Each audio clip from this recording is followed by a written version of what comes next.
Hi everyone. Today I'd like to jump into tragedies and tragic heroes. Personally, this is one of my favorite forms to dive into. They're often very dark, very entertaining, and I just want to make sure everybody kind of has a general sense of the main characteristics around these tragedies and tragic heroes. So let's just dive into it. So what is a tragedy? When we read or watch a tragedy, what is the basic definition? Here's the big takeaway. It's a form of drama that deals with the fortunes and ultimately the disasters that befall human beings in title, power, and position. In other words, the tragic hero is always someone of a high societal standing, right? They have a lot of power, oftentimes a lot of wealth.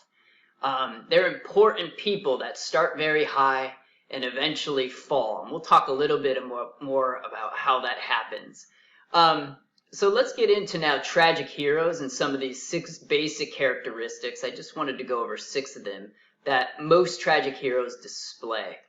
So the first one, like I mentioned already, is tragic heroes are from a noble stature. They're very high in society, right? We watch them fall, and in order to fall, they have to be somewhere high in their surroundings, their society. They're never ordinary human beings. So always keep that in mind. This is never a Joe Schmo out in the world. Tragic heroes just aren't that person, right?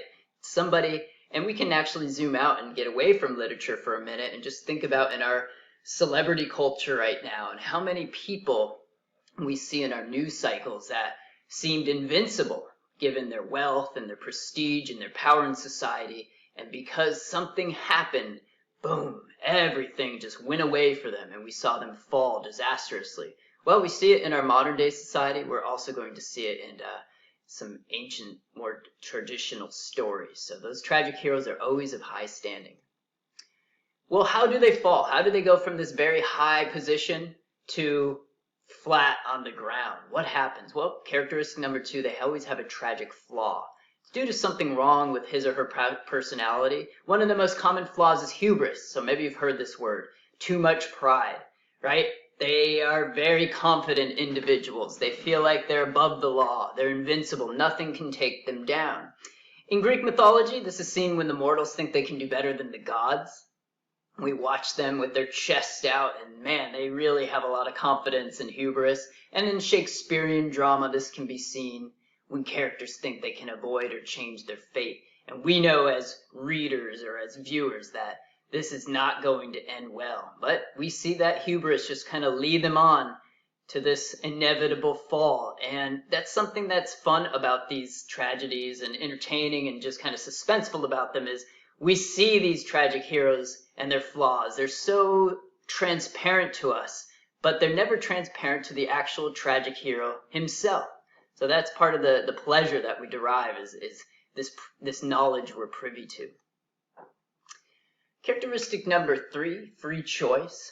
Well, the hero falls because he chooses one course of action over the other. We're always sitting on the sidelines saying, don't do that, please don't do that. Oh no, he did that. And now we see, the domino effect of that choice. Everything begins to fall apart after that choice has been made. What's often humorous sometimes and just kind of aggravating as an audience member is we see a lot of people around the tragic hero warn him not to make that mistake. But again, back to that hubris. This person thinks he's invincible. Nothing can stop him or take him down. And he often ignores these warnings as he goes through on his journey.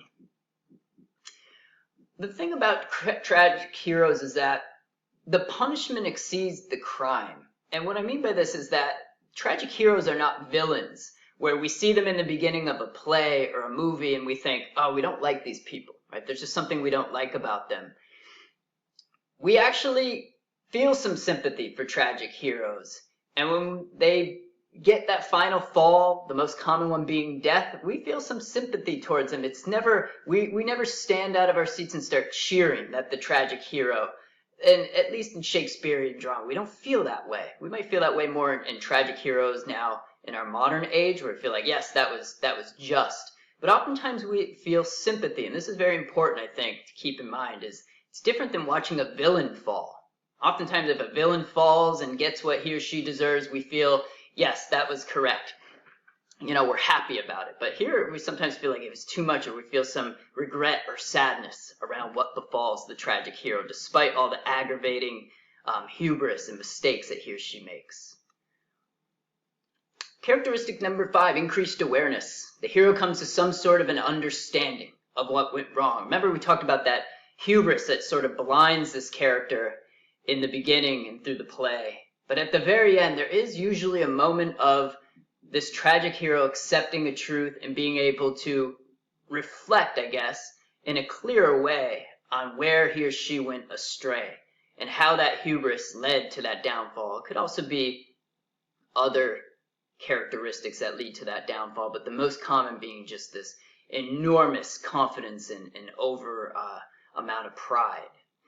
So there is usually a moment where we see a different side of the tragic hero, almost like a humbling. Wow, I can't believe I did that, before that final end comes. For us, characteristic number 6, it produces a catharsis for the audience. Maybe you've heard this word before. Think of it almost like a relief, right? We don't feel guilty for what happened to the tragic hero, but we do feel emotionally drained sometimes after watching or reading tragedies.